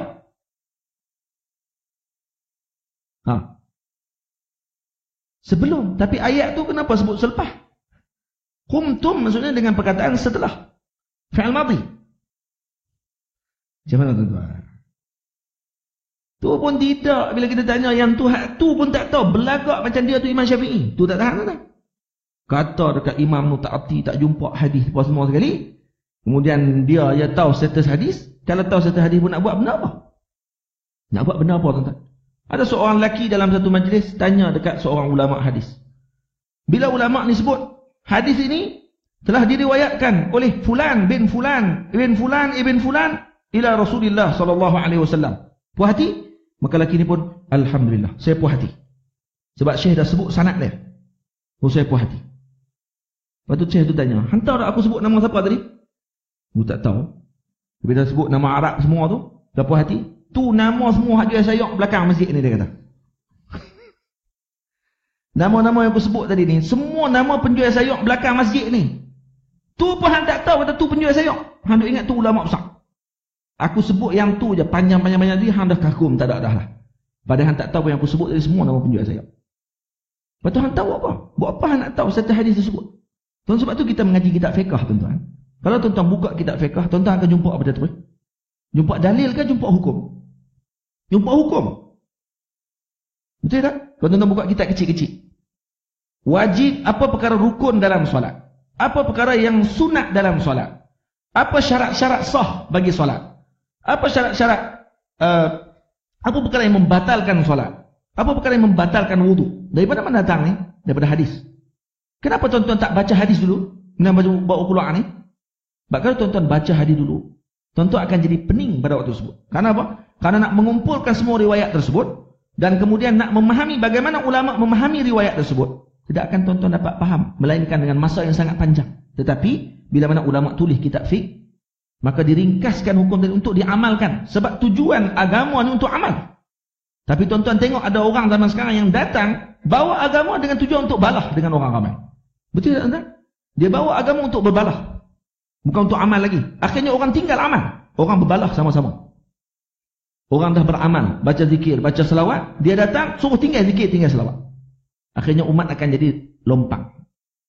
Tuan-tuan, waktu ketika mana Dajjal datang nanti, waktu ketika mana Dajjal datang, dan waktu Ya'juj dan Ma'juj mengelilingi kota Palestin, umat Islam yang berada dengan Nabi Allah Isa alaihissalam berada dalam kota Palestin pada waktu tersebut, yang kepala lembu lebih mahal daripada emas. Tuan-tuan tahu makanan mereka apa dia? Zikir. Makanan mereka adalah zikir. Kalau tu terfaham betul hadis ni, tuan akan faham kata apa? Mereka ni adalah ahlullah. Yang makanan mereka adalah zikir. Dan makanan zikir tersebut, makna mereka ni memang ahli zikir. Sejak daripada hidup mereka lagi, mereka ahli zikir. Dan tuan-tuan tak akan temu orang yang banyak zikir, melainkan ahli sufi. Tuan-tuan tak akan bertemu dengan orang yang paling banyak zikir, melainkan awliya Allah Ta'ala. Dan tuan-tuan tak akan bertemu dengan seorang yang ahli bid'ah yang banyak zikir dan banyak selawat. Takkan bertemu. Tuan-tuan cuba cari tengok seorang ahli bid'ah tapi kuat zikir. Ada dekat kampung saya. Kuat zikir tapi sesat. Yang tu terkeluar daripada perbincangan kita. Kenapa? Kerana zikir tadi bukan dengan ilmu. Tapi kalau tuan-tuan jumpa, kalau sebut awliya, maksudnya mesti dia ni adalah orang yang soleh, yang beramal dengan syariat. Dan mereka mesti ahli zikir. Dan mereka tidak halang orang untuk zikir. Dan akhirnya guna dengan pandangan, ini Nabi tak buat, ini Nabi tak buat, lalu kita tinggalkan. Kenapa jadi tuan-tuan? Kan tidak ada adab. Karena tidak ada adab. Dan kalau kamu tak tahu, patutnya tanya. Dalam Quran Allah Ta'ala kata apa? Fas'alu ahla zikri in kuntum la ta'lamun. Ka fas'alu dalil. Tanyalah ahli zikir. Tanyalah ahli ilmu. Ahli zikir dengan makna apa kata guru saya Syekh Abdul Huda Yaqubi? Ahlu zikir dengan maksud ahlu al-ilmi wal-amal. Sebab tu Allah Ta'ala tak sebut fas'alu ahlal ilmi. Tanyalah ahli ilmu. Kerana ada orang yang ada ilmu tapi tak beramal. Tapi disebut ini ahlu zikir. Fas'alu ahlal zikri. Kenapa? Kerana mereka ni adalah bukan ada ilmu saja, tapi mereka beramal. Lepas tu mereka ni ditanya sepatutnya. Yang ditanya mereka ini. Fas'alu ahla dzikri in kuntum la ta'lamun. Tanyalah orang yang reti. Tanyalah orang alim. Betul tak tuan-tuan? Kalau Allah Ta'ala kata tanyalah dalil. Fas'alu dalil. Kalau fas'alu ahla dzikri. Main zaman lah terbalik tuan-tuan ni. Dia pergi tanya dalil. Tok guru duk mengajak dia main tanya. Apa dalil? Kita kata tanya dalil ke tanya saya? Ha? Tanya tok guru ke tanya dalil? Lepas tu Syekh Ali Jumaah guru saya pernah orang tanya apa dalil? Dia bawa keluar kepiah dia. Ni dalil. Ni otak aku ni dalil. Nak dalil apa lagi? Aku dah cerita dah semua ni. Faham tak? Bukan salah tuan-tuan minta dalil. Tak kena tempat. Kalau tuan-tuan nak tanya dalil, nak tengok dalil dengan teliti, tuan-tuan kena ikut sistem. Baru betul. Ini tak ikut sistem terus tanya dalil. Tuan-tuan pergi ke doktor. Doktor tu bagi tahu terus ubat. Dia tengok cek kita punya sakit. Okey, saya pun tulis ubat dia. Dia tulis ubat dia. Hak tulisan kita tak faham. Tapi ahli farmasi faham. Tu saya tak faham. Tulis bagi kat farmasi faham. Sebab dia sama-sama bidang. Dia tahu kalau tarik kau ni, ubat tu lah. Jadi bila tuan-tuan tengok tu, cuba tuan-tuan tanya tengok. Doktor, apa dalil doktor keluarkan ubat ni? Untuk saya ni. Boleh doktor cerita kepada saya? Doktor tu nak cerita balik macam mana ubat tu buat sampai boleh menyebabkan penyakit kamu tadi dengan izin Allah, akan Allah memberikan, bukan Allah yang beri sembuh. Maksudnya orang panggil apa? Maksudnya bergunalah untuk penyakit dia tersebut. Dia nak cerita balik sebiji-sebiji, jenuh ke dia lah. Dia buat keluar hujung sekali. Makan hak ni. Macam tu para solihin, para ulama kita buat dalam kitab mereka. Tiba-tiba datang orang, tanya terus dalil. Dia tanya dalil pada waktu tersebut. Saya kata nak tanya dalil ni ahlinya. Kalau kamu tahu dalil hadis itu sahih, cukupkah dengan tahu hadis sahih untuk kita beramal dengan hadis tersebut? Tuan-tuan, cukupkah hadis itu sahih untuk kita beramal dengan hadis tersebut? Saya nampak macam dia tak setuju dengan saya ni.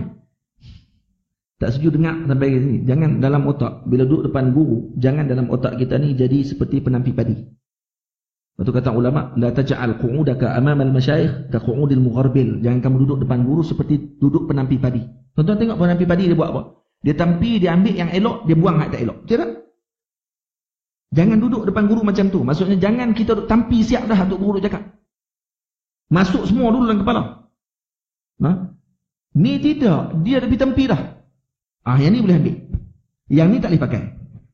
Dia pun tak boleh pakai. Kau tanya dia boleh apa pun dia tak erti. Tiba-tiba dia pula lebih tampi elok dah. Comel macam ni. Tu kita kata kena ada disiplin.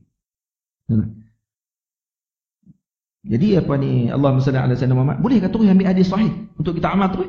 Betul? Lepas tu guna hadis, guna kalam Imam Syafi'i, idza sahhal hadis fa huwa madhhabi. Dan saya tujuan saya cerita benda ni tuan-tuan untuk nak cerita kata ni fasadnya umat ini kalau tidak beramal dengan adab.